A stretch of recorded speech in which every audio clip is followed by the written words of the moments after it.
Welcome to part 3 of my Darling in the Fraxx rewrite series. If you haven't seen parts 1 or 2 already, I would highly recommend watching those first before watching this one. In those videos, I went over my changes to episodes 19, 20, and 21. There's a lot different in my version of this story, but I get if you're busy and don't have a lot of time to go back and watch those, so here's a summary. If you don't need it, you can jump to this timecode. Alright, let's try to get through this quickly. My changes start in episode 19 and only deal with the flashbacks. When we start, APE is already in power, Karina Milsa is dead, and Fraxx has a daughter, who he gave up as part of an indoctrination ceremony, where adults forfeit their children to APE to raise them to become members of society. Papa then asks Fraxx to create the delivery mechanism for the immortality serum, because in my version of the show, the immortality procedure has two parts. The serum, which is developed by Papa, and the delivery mechanism. Fraxx creates the machine and immortality becomes widespread, with the first Klaxosaur attacks happening 10 years after its introduction. Fraxx develops the Fraxx to try and fend them off and uses a sample of the princess's DNA to create 02 and the Nines, which happens before he meets her, and when he does, Fraxx learns the truth about the war. In the present, the squad is tasked with protecting the Grand Crevasse from attack while 02 and Hiro implant Strelitzia into the star entity. They are stopped by the princess, who takes Hiro under Fraxx's instructions, and she reveals to everyone that the immortality serum is extracted from children that turns them into Klaxosaurs. APE reveals that their true goal was to become a hive mind called Verm to spread their will across the universe and will destroy anyone standing in their way, planting a bomb in the star entity in case it became compromised. Hiro manages to delay the bomb but not stop it entirely. 02 goes to Strelitzia with Fraxx's help, as he can open the door to the star entity, because it turns out that the princess is his daughter. The princess gives Hiro and 02 the last bit of strength she has, and together they disarm the bomb and damage the Ring Horny, causing Verm to take shelter on the moon. The fight ends with 02 dead and everyone wondering what to do next. At the end of part 2, I said that the last half of this arc would focus on how the squad would pick up the pieces after their first battle with Verm. A lot of things have changed for the kids, and for the first time in their lives,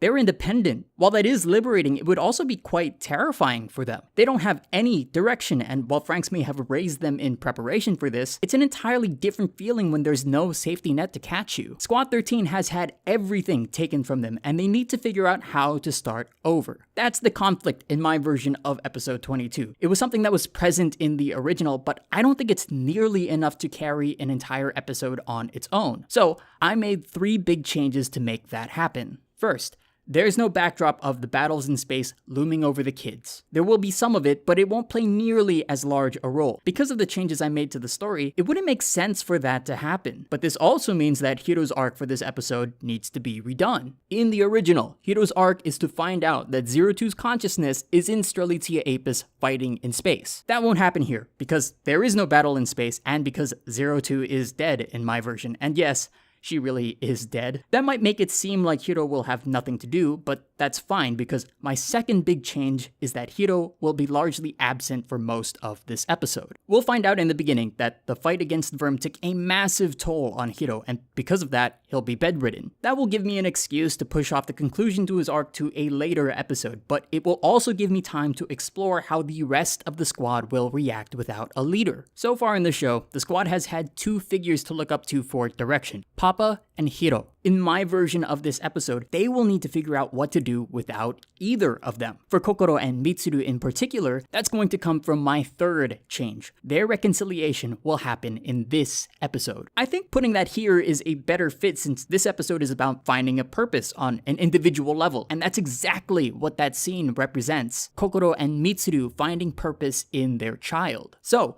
with those changes in mind, this is how I would imagine the episode would play out. Just as a side note though, I might gloss over some things or not explain a lot of small details in this video because a lot of things have changed and there's a lot to get to. I'm gonna try to focus more on the big picture stuff and the details important to my story, so that's just something to keep in mind. The episode would start off the same, with the children farming, but with Hiro absent since he's bedridden. Every once in a while, Verm units would come down to Earth and the remaining Klaxosaurs would fight them off, a reminder that Verm is still a threat. Goro narrates that everything has changed in a world without Papa. We see the squad having meetings about how things are running, again without Hiro. Goro comments on how he wishes he could ask Hiro for advice, and we see Ichigo leaving plates of food for him in front of his room, both of them wishing that they could do more for Hiro now that 02 is gone. Then we would get the scene where we find out that Kokoro is pregnant, and it's going to play out in a slightly different manner. The entire squad is there in the infirmary, minus Hiro. Kokoro is stunned by the news and is left speechless. Mitsuru, who is is equally shocked, becomes desperate, and runs out to Hiro's room and tells him that he has no idea what to do. Quietly from behind the door,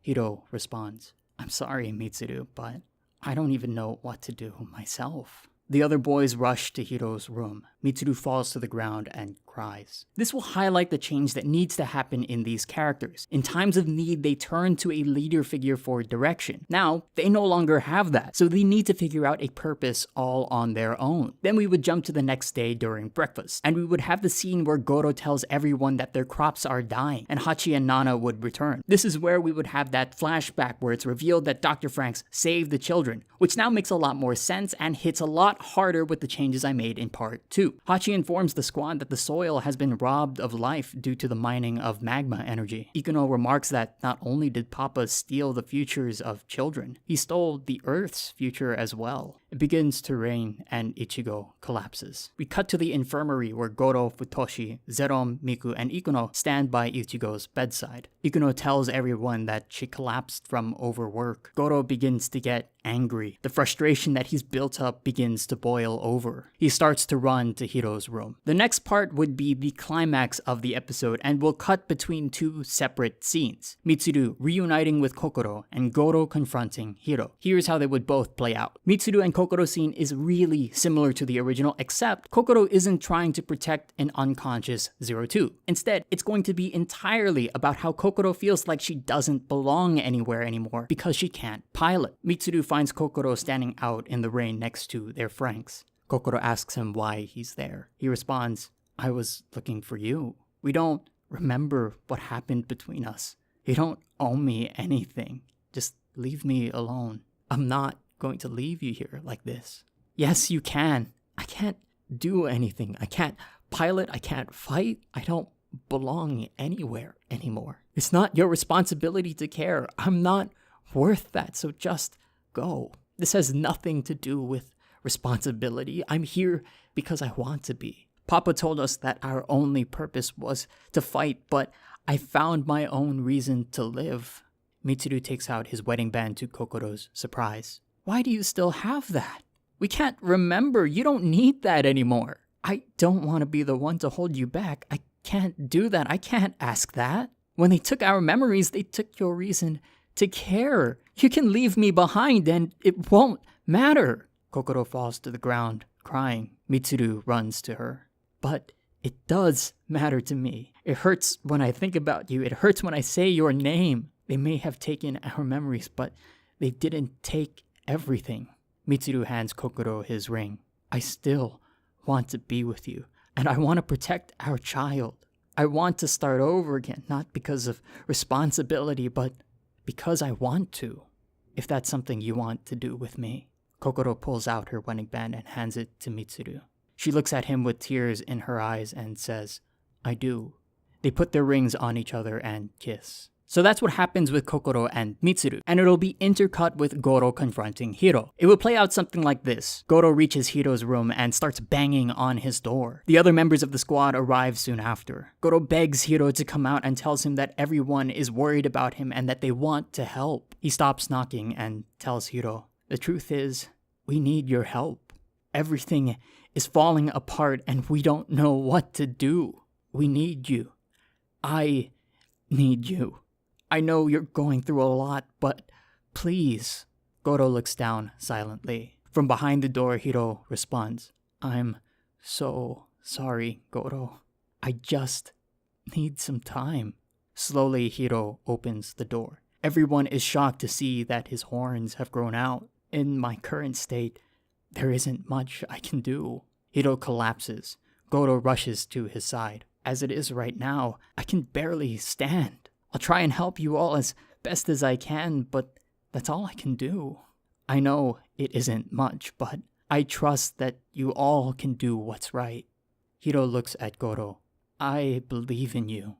Goro breaks down and cries. So those are the two scenes that will serve as the climax. I think both portray the idea of this episode, that the squad needs to find a purpose and a way for themselves, and that they can't rely solely on what others tell them to do. The episode ends and we see everyone the next day working hard while Hiro is still bedridden. Nana comforts a crying child. Goro and Hachi find that the soil from the mistletoe can support life. Kokoro and Mitsuru are together wearing their rings, and the final shot we see is Verm with the nines on the moon, repairing the Ring Horny and preparing for the return to Earth, ending episode 22. So what I've done in this episode is focus on the squad minus Hiro to see how they will react in the face of uncertainty. Everything that they've relied on for direction is gone, and they need to find it within themselves to persevere. For Kokoro and Mitsuru, that comes from their child, and for Goro and the rest of the squad, that comes from their confidence in themselves. Hiro's inability to help them serves as the thing that pushes them towards independence. And it's not for any selfish reason. He's physically unable to. In the original, he ignores his responsibilities because he wants to save 02, which is a noble cause, but it kind of makes him look like a dick, unwilling to help the rest of the squad because of his own desires. There's just something about the fact that we know 02 is coming back that I have a problem with, even though it is understandable. The other problem I have with this plot point in the original is that this is the third time something like this happens. Hiro saves 02, then 02 saves Hiro, and then Hiro saves 02 again? By this point in the story, the drama between them has been resolved, and that drama is the backbone of every fight. So without it, the fights feel kind of empty. Sure, we're worried about their safety, but that cannot be the only thing that drives these battles. There has to be more to the fight than just a fight, whether that be a clash of ideas or unresolved character arcs that need to be concluded. In my version of this story, I save the resolution to Hiro's arc for later, because he's in a slightly different position than everyone else. He's already found a purpose in life outside of fighting in 02, but now that she's gone, he needs to find something else. It's an event that's foreshadowed in 02's picture book, the beast leaving the prince behind. But I didn't cut her arc off short either. I did resolve it, but I just haven't gone through the details yet. I hinted that 02 found another reason to fight in the last battle when Hiro entered her mind and saw images of people he's never seen before. And that will come back later, but now Hiro needs to do the same. This setup is the core of the upcoming fight, and I think it is much more meaningful, emotional, and doesn't tread the same ground. It'll also give me an opportunity to pay off something that was hinted at much earlier in the show. So, episode 23 starts off with a time skip. 8 months have passed since the battle for the star entity. We catch up with everyone and see that things have been working out pretty well. Hiro is still bedridden, but everyone is there to see him, even Naomi. All the children that Dr. Fraxx kept safe have been revived. We see that Kokoro is very pregnant, hear about Ikuno and Naomi's research into alternative energy sources, and that the crops are growing well in the mistletoe soil. Hiro smiles weakly. We cut to Ichigo pushing Hiro in a wheelchair to 02's grave. He asks for a couple moments alone. Ichigo steps back. After a silence, Hiro begins to speak. I can't believe that things have been going so well. We've made so much progress. Everyone is working hard to make a better life, and the future that I've always wanted to see is possible. A life where we can grow old and live for ourselves. It's all thanks to you. This was everything I've wanted. Everything that we wanted for everyone. It should make me happy. Happier than anything. Hiro looks down at the grave. But why am I so angry? Why does everything we worked for make me so sad? This is what I dreamed of, but I feel the same way that I felt when we first met. It's not fair that I can't save you. It's not fair that you can't live here with me. Why did the future that we worked so hard for have to be taken from you too? I don't feel like I belong here anymore.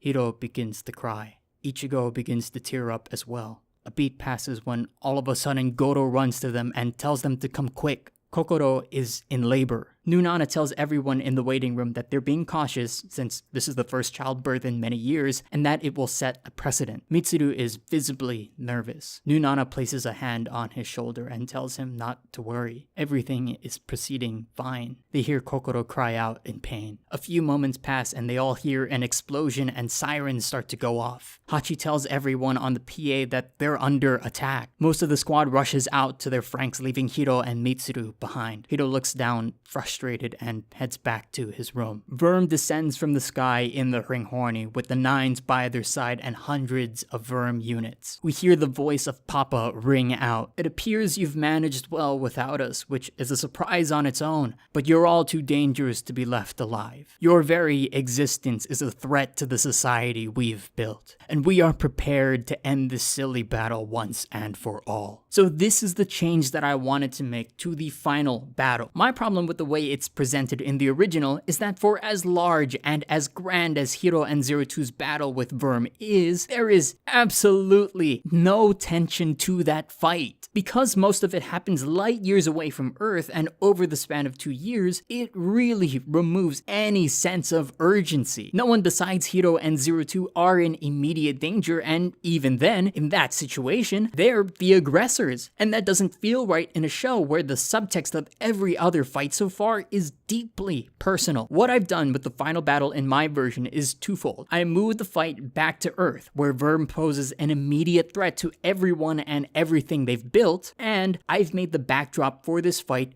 Kokoro's pregnancy. To me, that just makes sense. Not only does this inject the final battle with a sense of urgency and add the tension that was sorely needed, it makes sense thematically. This is a battle of the squad's ideals, a battle where the squad declares that they're not just fighting for themselves, they're fighting for their right to a future. What better way to represent that struggle than with the birth of a child, the symbol of a future being created? So, the fight begins, Squad 13, other Fraxx units, and the remaining Klaxosaurs start to battle with Verm. They put up a good fight, but it's obvious that they aren't equipped to fight the Ring Horny without Strelitzia Apis. Mitsuru feels the explosions from outside in the waiting room. He watches the chaos from a screen as Verm continues to push towards their new base. Desperate to do something, he runs to Hiro's room. Hiro watches the fight from out of his window, frustrated that he can't do anything. Mitsuru rushes in and asks him to help pilot Strelitzia Apis, but Hiro objects, saying that he can't pilot anymore, and that there has to be someone else who can. Mitsuru tells him that others have tried, but it never worked, and that it has to be him. Hiro is shocked but hesitates. Mitsuru gets down on his knees and begs Hiro to try,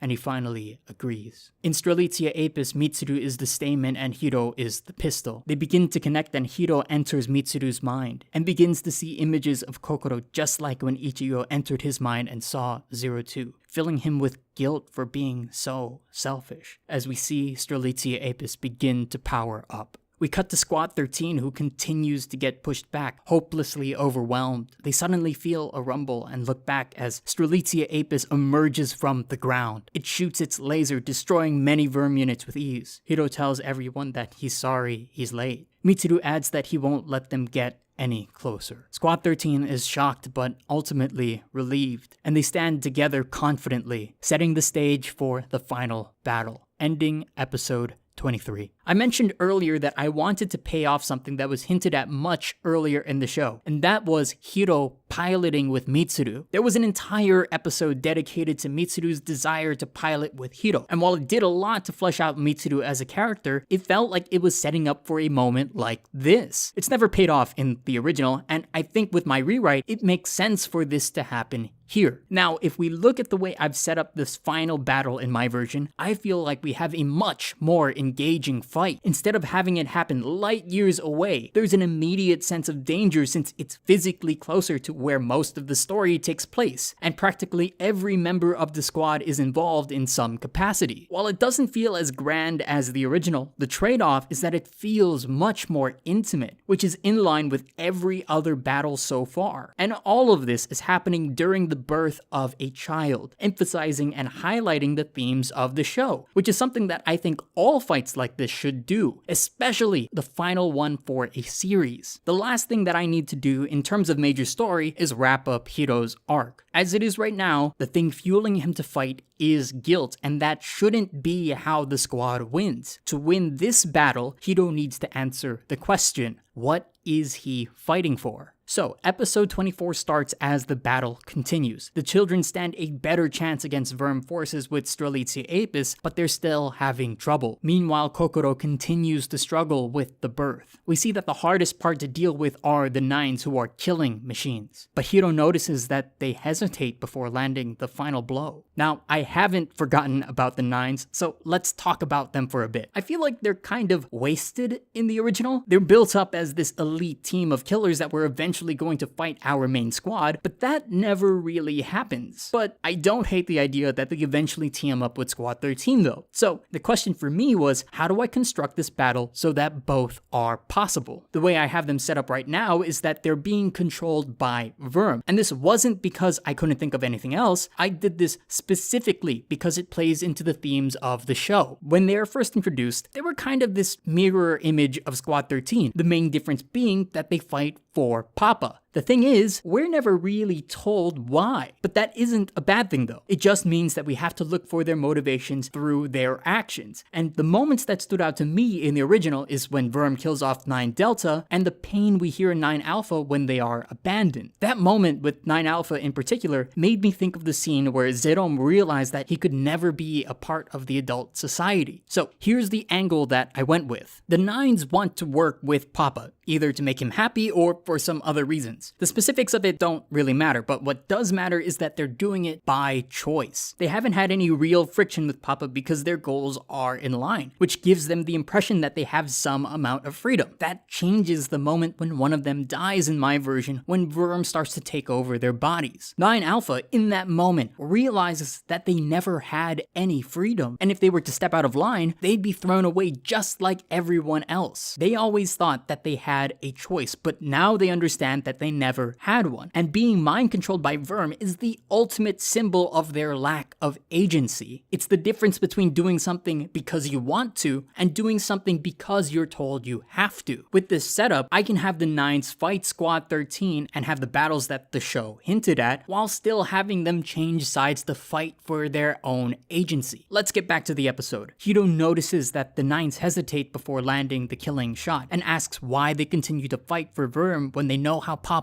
views them. A mixture of Papa and 9 Alpha's voice respond. The Nines belong to us. There's no use in trying to sway them. They're nothing more than weapons to our cause. We see Hiro getting pushed back and he realizes that the Nines are trapped. He tells everyone not to kill them. Instead, they should try to restrain them. The fight continues and the team struggles, but eventually they manage to pin the Nines down. Hiro approaches 9 Alpha's unit. I know that you're still in there fighting. You're not just a tool, you're not a weapon. You don't belong to them. 9 Alpha breaks free from the restraints and pushes Hiro back. 9 Alpha and Papa's voice says, "It's foolish of you to try and reason with them." 9 Alpha takes aim at Strelitzia Apis' cockpit and jumps, going after Hiro and Mitsuru directly. Before Hiro has any time to react, 9 Alpha flies to Strelitzia but only manages to graze it, flying past and crashing into the ground behind them. We hear 9 Alpha scream, and we see his Fraxx squirm and contort. Papa asks what's happening, and we hear 9 Alpha's voice alone yell, "I won't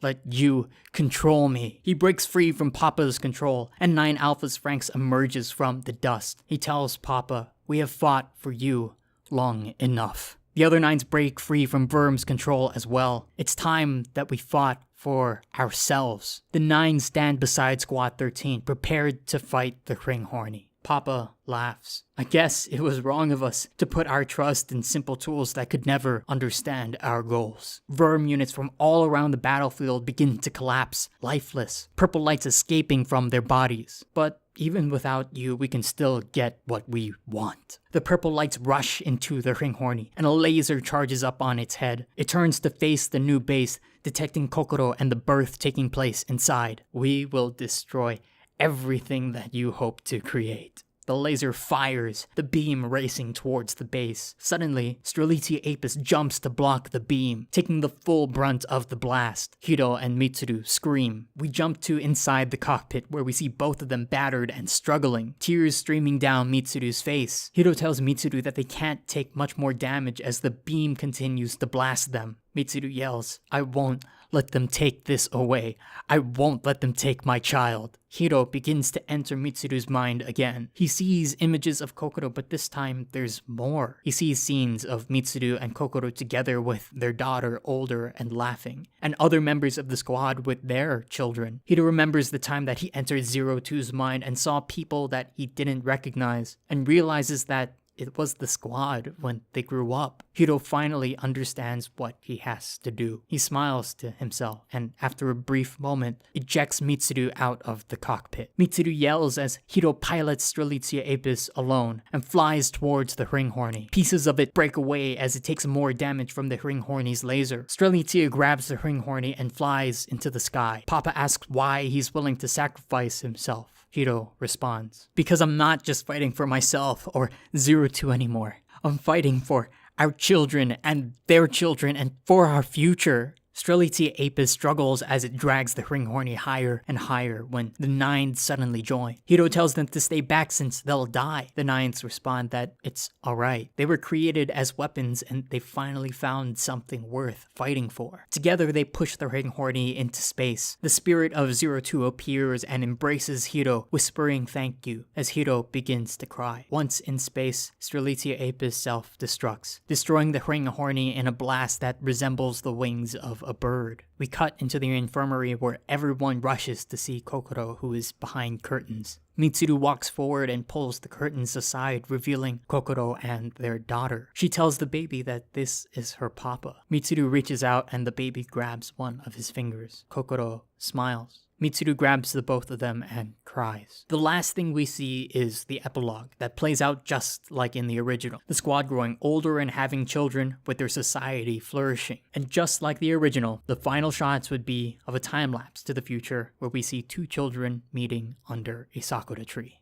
So, that's my rewrite for this series, for the final arc of this show. All I really wanted to do was to get to the same end, but in a different way. Because, to be honest, I actually liked a lot of the final episode for the show. It had so many good moments that I think are beautiful and profound. That's the reason why I can't say that this show was an abject failure. There was still a lot of stuff here that I loved. For me, the theme of this show was always about children fighting for their future. And that's the idea that I tried to focus on when rewriting this arc. That spirit was there in the last episode of the original. It just got muddied by some of the events and story beats of the show. What I've done here is to try change some of the motivations and reframe the final battle so that they preserve that spirit. Now, my rewrite isn't perfect by any means, and there's a lot of things that I had to sacrifice to make it the way it is. Things like magma energy are left unexplained, and I didn't really get into the fast aging of the squad,